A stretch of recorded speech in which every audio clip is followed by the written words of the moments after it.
ರಾಮನಗರಕ್ಕೆ ಬೆಂಗಳೂರು ದಕ್ಷಿಣ ಜಿಲ್ಲೆ ಎಂದು ಮರುನಾಮಕರಣ ಮಾಡಿರುವುದು ರಾಜ್ಯ ಸರ್ಕಾರದ ನಿರ್ಧಾರವಾಗಿದೆ ಎಂದು ಮುಖ್ಯಮಂತ್ರಿ ಸಿದ್ದರಾಮಯ್ಯ ಹೇಳಿದ್ದಾರೆ. ಮೈಸೂರಿನ ಕೆಆರ್ ನಗರದಲ್ಲಿ ಸುದ್ದಿಗಾರರೊಂದಿಗೆ ಮಾತನಾಡಿದ ಅವರು, ಜಿಲ್ಲೆಯ ಮರುನಾಮಕರಣ ವಿಚಾರವನ್ನು ರಾಜಕೀಯಗೊಳಿಸುವುದು ಸರಿಯಲ್ಲ.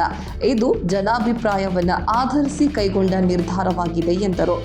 ರಾಜ್ಯದಲ್ಲಿ ಕಾನೂನು ಸುವ್ಯವಸ್ಥೆ ಕಾಪಾಡಲು ಅಗತ್ಯ ಕ್ರಮವನ್ನು ಕೈಗೊಳ್ಳಲಾಗ್ತಾ ಇದ್ದು, ಇತ್ತೀಚಿನ ಕೆಲ ವರ್ಷಗಳಲ್ಲಿ ಅಪರಾಧ ಪ್ರಕರಣಗಳಲ್ಲಿ ಇಳಿಕೆ ಕಂಡುಬಂದಿದೆ. ಅಪರಾಧ ನಿಯಂತ್ರಣಕ್ಕೆ ಸೂಕ್ತ ಕ್ರಮ ಕೈಗೊಳ್ಳುವಲ್ಲಿ ರಾಜ್ಯ ಸರ್ಕಾರ ಬದ್ಧವಾಗಿದೆ ಎಂದರು. ಅಲ್ಲದೆ ಇತ್ತೀಚಿನ ದಿನಗಳಲ್ಲಿ ಕೋವಿಡ್ ಪ್ರಕರಣಗಳು ಮತ್ತೆ ವರದಿಯಾಗ್ತಾ ಇದ್ದು, ಕೇಂದ್ರ ಸರ್ಕಾರ ಅಗತ್ಯ ಕ್ರಮಗಳನ್ನು ಕೈಗೊಳ್ಳಬೇಕು ಎಂದರು.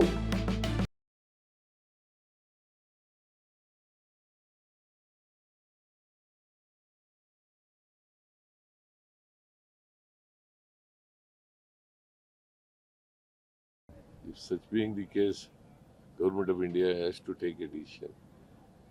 ಕೂಡಲೇ ಅದನ್ನು ತಡೆಗಟ್ಟಲಿಕ್ಕೆ ಮಾಡಬೇಕು.